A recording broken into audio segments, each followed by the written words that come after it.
Ji, Assalamu alaikum. My name is Adeel Khalid, and my co-present Ms. Shumaila is the sole presenter of this PowerPoint, this presentation, but I'm co-presenting with her, and the topic of our presentation is challenges and solutions of teaching English in multilingual classroom. So a little bit about myself. I'm Adeel Khalid. I'm working here at a Foreman Christian College, a chartered university as a lecturer. And I've been associated with open and e-teacher programs in different capacities. Even I remember the first English language expo that happened in person in Karachi. I was one of the presenters. I presented my paper there, and also I have done different courses from Evolution platform. So, and I belong to Lahore, and my affiliation is FC College. So over to Ms. Shumaila. Hello, everybody. Thank you so much, Adeel. It was really nice to know you. Well, my name is Shumaila Rasheed, and I belong to Quetta, Balochistan. I have done a number of MOOCs and GOCs, and I'm associated with RELO since 2017. I have participated in a number of MOOCs and GOCs, both as a participant and a facilitator. Besides, I'm a teacher in a public sector institution of Quetta, Balochistan, and I am teaching English. Well, before I move on to the topic, which is challenges and solutions of teaching English in a multilingual context or a multilingual classroom, I would like to share the demographic information of Balochistan. Well, as we all know, Balochistan is one of the 5 provinces of Pakistan. It is least developed province as compared to the other major provinces of Pakistan, or as compared to the especially I would like to tell you about Quetta, which is the capital of Balochistan. It is not as developed as some of the major cities of Pakistan like Lahore, Islamabad and Karachi or Peshawar. So I would like to share the demographic information of Balochistan first. It covers an area of 34,790 square kilometers. It is the largest province, consisting of 45% of Pakistan's total land, and is rich enough in source of providing minerals. It is the least developed province according to the World Bank 2018 report. The inhabitants are Baloch, Brahvi, and Pashtuns, but there are also smaller communities of Punjabis, Iranian Balochs, Hazaras, Kashmiris, Saraikis, Sindhis, and Urdu speaking. And these are some of the common spoken languages of Pakistan. So Balochistan is multilingual and multi-ethnic province where a number of regional languages are being spoken, and thus the teachers, they face a number of challenges in their multilingual classrooms. Okay, after Balochistan, I would like to tell you about Quetta, which is the capital of Balochistan, and it is multilinguistic and multicultural city. Its inhabitants are Pashtun, Brahvi, Baloch, Punjabi, Sindhi, Saraiki, Persian, and Urdu speaking. And the commonly spoken languages here are Pashto, Balochi, Brahvi, Urdu, Punjabi, Saraiki, Sindhi, and Persian. Well, people have no background in English language, and Urdu, as being a commonly understood language, is used to communicate in the multilingual classrooms. Well, the status of female education in Balochistan is quite depressing. 28% of its population is literate, which with males at 39% and females at 16%. Women are solely bound to home chores with their women are solely bound to homes with their house chores like cleaning the house, cooking food, and bearing children. And there are several traditional barriers and cultural restrictions that stop women from being educated in rural Balochistan. And it has also been reported in some of the provinces of in some of the districts of Balochistan that where the literacy rate among female is less than 2%. And government schools, they lack basic facilities such as boundary walls, toilets, clean drinking water, electricity. And it was published in one of the leading newspapers of Pakistan, which is Dawn News. Well, according to UNICEF, 60 to 70% children in Balochistan are out of school, 78% of girls of school-going age, and 67% of boys are out of school, which is a huge number. And one of the major reasons for so many out-of-school children is the long distance between the school and their homes. And it was also published in the news on 19 January 2020.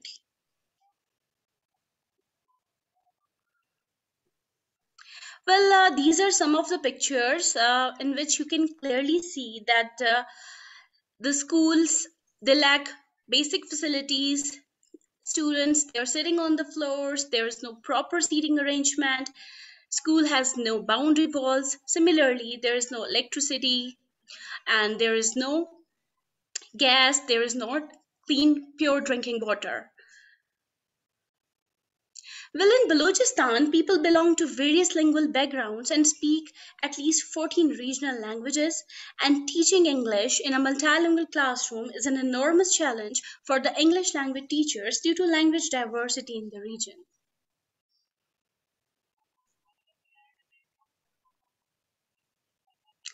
So,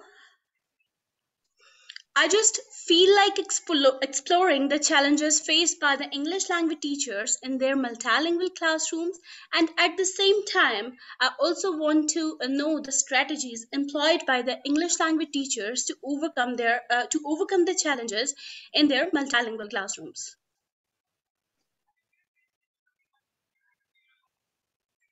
So, my research questions, as we all know, that the research questions and research objectives, they go side by side. So my research questions are, again, what are the challenges faced by the female English language what are the challenges faced by the English language teachers in their multilingual classroom, and at the same time, what strategies do the English language teachers employ to overcome the challenges? Well, for this research, I adopted qualitative research design, and an interview protocol and observational checklist was developed for data collection, and for sampling, purposive sampling was done, means I selected the participants intentionally. So I took 10 secondary school English language teachers from some of the major public schools of Quetta, Balochistan.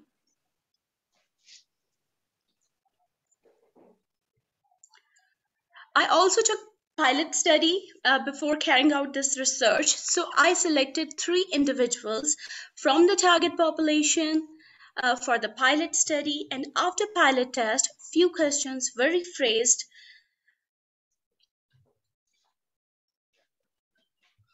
Well, now I would like to share about the instrumentation. So it was an interview protocol and observational checklist.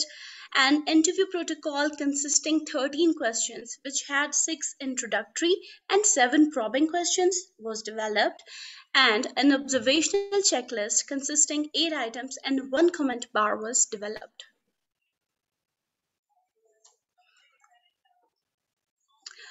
Well, before carrying out this research, I properly followed the procedure. Like, I took permission through a permission letter from the head of the institution. Then the willing participants were provided with the consent form and brief knowledge about the study.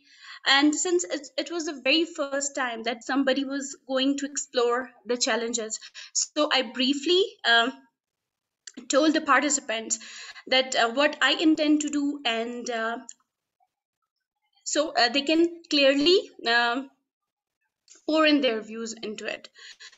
And each participant's teaching practice was observed in their class for 20 to 30 minutes, depending on their class duration.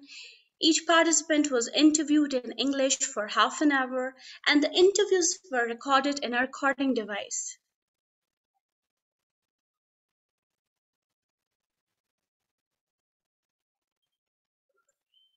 Well, the method of analysis chosen for the study was qualitative approach of thematic analysis. Now, what do we do in thematic analysis? Like we record the interviews, then we transcribe the interviews, we code them for themes and sub-themes. Now here I would like to share the findings of my first research question, which was, what are the challenges faced by the female English language teachers in their multilingual classrooms? So these were some of the major challenges which were reported by the respondents, and some of the major themes which emerged from the data analysis were like multilingual classrooms, and students were teachers reported that students, they're from different lingual backgrounds and they speak different local languages. Similarly, the second theme emerged from the data analysis was medium of communications, means students, they cannot understand instructions given in English only, so teachers were compelled to translate it for them into Urdu or sometimes in their mother tongue, and teachers need to code switch as well. The third theme which emerged from the data analysis was weak linguistic background of the students. It was found that students, they're weak in English, they have no proper exposure towards English language. And other theme emerged from the data analysis was lengthy syllabus. It was also reported by the teachers that the syllabus which is being taught at the government schools is quite lengthy, and syllabus completion is a problem for them because they have limited time to complete the syllabus, and sometimes they cannot do it due to this very reason. And the last major theme which emerged from the data analysis was anxiety among learners. It was also seen that students, they lack confidence, they feel they feel shyness and hesitation while speaking um, in English, and they feel that people or the students or the teachers would laugh at them if they would speak it in correct way. Thank you. Next. Okay, similarly, now in this pie chart, I have again shown the themes which were emerged from the data analysis in the form of a pie chart. So you can see the percentage, like the syllabus. Many of the respondents, they believe that syllabus is quite lengthy. Students, they are from different lingual backgrounds. They lack confidence, and learner hesitant to communicate in English. So these were some of the major themes which emerged from the data analysis. Now I would like to share the findings of my second research question, which was, what are the solutions offered by the female English language teachers to overcome the challenges? So teacher suggested some of these solutions, which I would like to share with you all. Like, first of all, they were all in the favor that there should be teacher trainings, refresher courses, should be designed for English language teachers, and workshops should be conducted. Similarly, syllabus, which was found quite lengthy, so they suggested that syllabus should be designed according to the needs and desires of the learners. And efforts from the grassroots level means students should be familiar with English language from KG class, and preschool teachers should talk to their students in English, and at the same time parents need to pay attention. um, Another theme which emerged from the data analysis was examination system. So paper pattern should be changed, and according to the respondents, objective type paper should be introduced. And in the last, it was also suggested that there should be rewards uh, for the students for some encouragement purpose, so they may feel encouraged and try to speak in English language. So teachers should praise their students. Now again, in this pie chart, you can see the percentage and ratio of different responses, like refresher courses and teacher trainings should be there. Reward should be given to the students, and objective type paper should be introduced. These were all the major themes. So many of the teachers, they were in the favor of all these. Well, the participants' views and the observation of their classroom suggest that it is quite challenging for the teachers to teach English language in a multilingual context because the students, they have no background in English language. The respondents believe that code switching is useful and provides continuity in speech. When it is effectively used, it helps the teachers and the students both with social interaction and communication. Well, these are some of this is the significance of my study, that the findings of the study could be beneficial for English foreign language teachers to adopt their teaching method according to the need of time. The findings of this research can also educate students regarding language learning strategies. The study may convince to Higher Education Commission and government to allocate special funds for establishing language labs and professional development trainings for the English language teachers teaching in a multilingual situation, and syllabus of English may be redesigned according to the needs of the learners.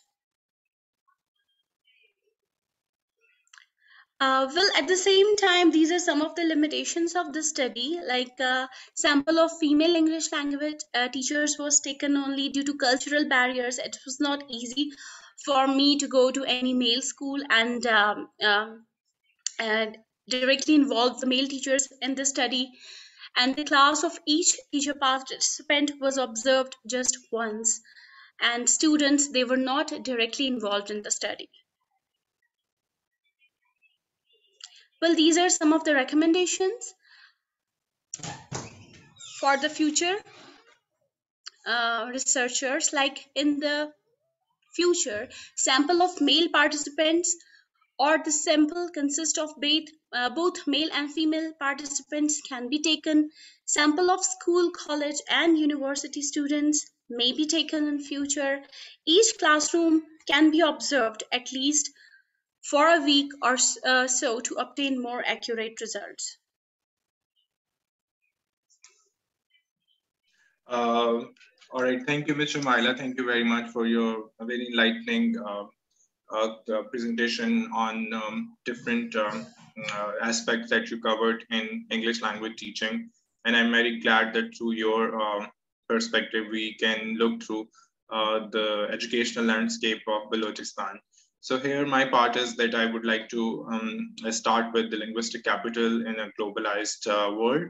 And what does that the term linguistic capital actually holds very significance in terms of like what kind of skills, knowledge, fluency, which is required in terms of English language skills to make somebody's expertise more marketable. And when we talk about from the existing literature, Baudouin basically coined this term, and he stated that the conditions for an objective competition in and through which the legitimate competence can function as linguistic capital, producing a profit of distinction on each social exchange.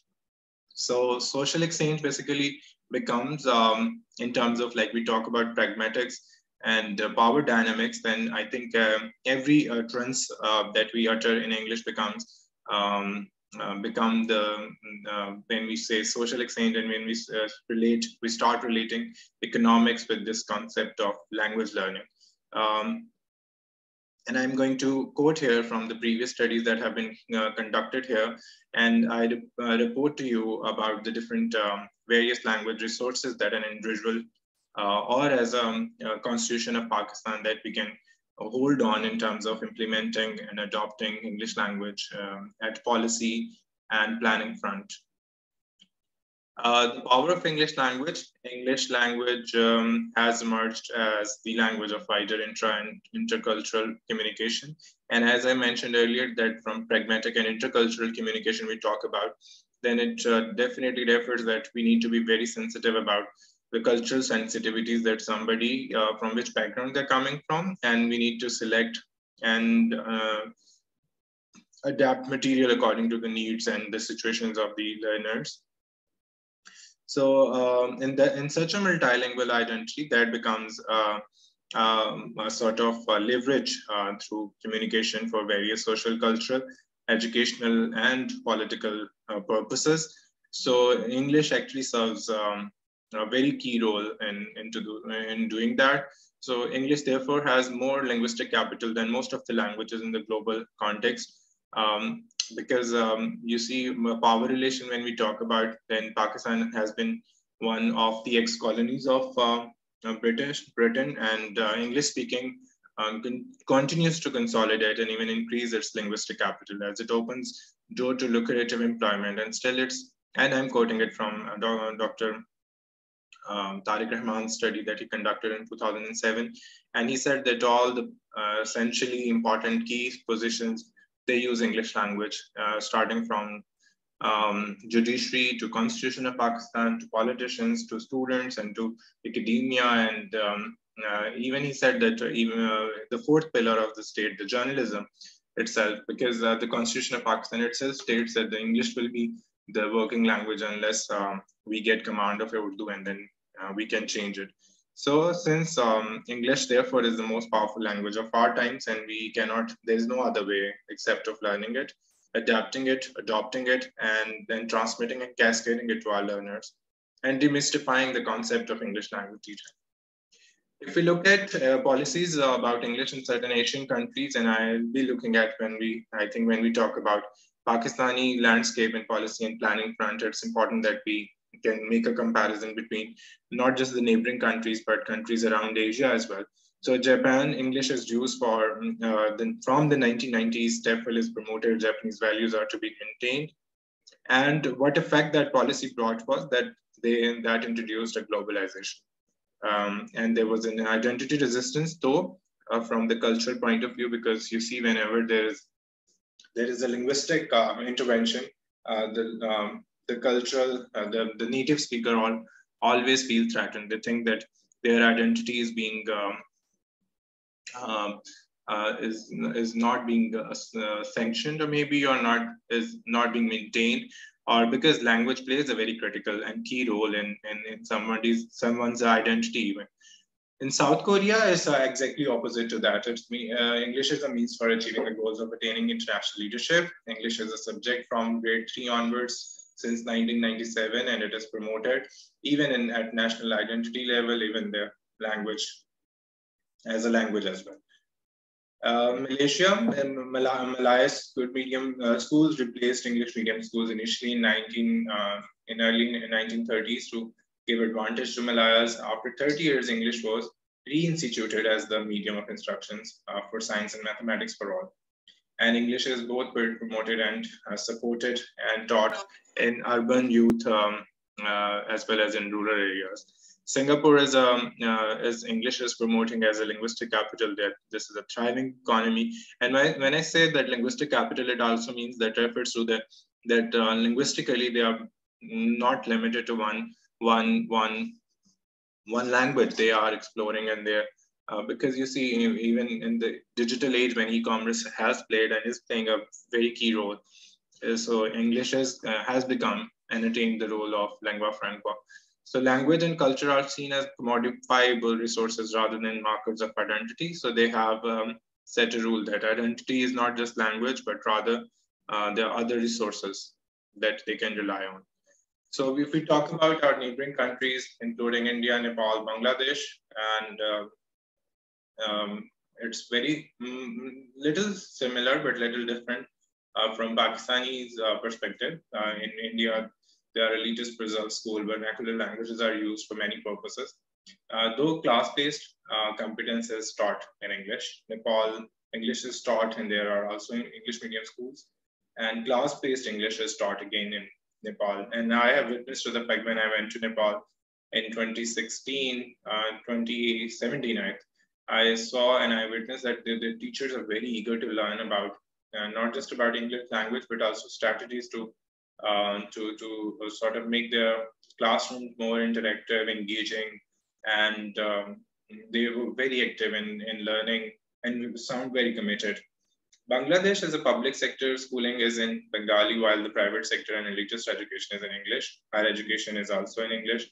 So again, class-based English is being taught at elitist and private schools, and is seen as linguistic capital. So again, I'm quoting it from different studies, and the resources are given below. So the present policy about English with minor modification is that English medium in higher education be considered as a long-term 10 years, with English being taught as a compulsory subject. From class 1 till university levels for schooling, Urdu and English be used as alternative medium of instructions till intermediate levels for both public and private sectors institution, with students having the option to study in any medium. So this is a study that conducted by Mansoor. How should Pakistan be taught? How English be taught in Pakistani? So there are again, as Ms. Shumaila referred to some of the recommendations, I am also referring recommendation from linguistic capital point of view. If we can have students to be explored the different genres of literature in English, and also the classics of English literature should be shown to students in schools. And there are plenty of abridged versions that we can have it. Most importantly, contrary to the insistence of school administrators and teachers, no examination. I think I can agree on Ms. Shumaila on this point in time that no summative sort of assessment should be done, because that does not really help students to relearn or unlearn a concept that they are. So rather it would them give them a negative washback effect, and it does not hamper their learning capacity, and they become more conscious, and instead they rather become conscious of the error that they commit, and not just the other way around.